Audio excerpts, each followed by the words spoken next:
Good morning, everybody. Sorry, it's a Tuesday. I had things to do on Monday, so didn't manage to get to the video. Now, first things first, I promised somebody I would do this. NCEA. So there you go. All right, so now they know who I'm talking to, and they know that it was fantastic to catch up with them over the weekend. There was something else I did over the weekend, which is that lots of political parties are actually putting together their policies for the next election now. And my experience of how that happens, I'm pretty sure it's fairly common, is that the membership tends to have a process by which they can have their input into what is the manifesto policies or the policies that will be campaigned on for their political party. I mean, otherwise, why else would you join a political party, to be perfectly frank? You join because you believe in what are the values of that political party. You want to see them succeed. You want to see them in a position where they can influence what is the outcomes for all New Zealanders. And so that's one reason. But the other reason is because you want to be able to influence what is the policies of that political party and you believe that you have a good idea or a good solution to an actual problem for a demographic, whether it be all of New Zealand or whether it just be a particular sector of New Zealanders.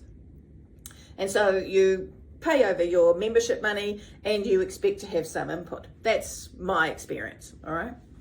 So I am speaking to a few political parties at the moment to ensure that they have an understanding of what is the challenges for those New Zealanders who are going to require.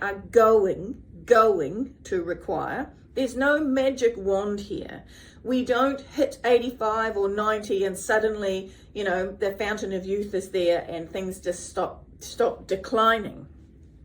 So the reality is there is a proportion of New Zealanders, older New Zealanders, who are going to need residential care. They are going to need clinical care, hospital level care, dementia care, or psychogeriatric care. It's just a fact. There's no point arguing about it. It's just a fact. And we ignore it at our peril. So we can put on rose-colored glasses if we like, and we can all hope like hell that we don't need it. But the reality is there will be a percentage of New Zealanders who will need that care. So if we don't have those services available, whether we need to stabilize what we have and actually enhance what we have and grow what we have, then it's all going to fall onto families and eventually it's all going to fall onto the state. So one way or another, we're all going to have to manage this problem.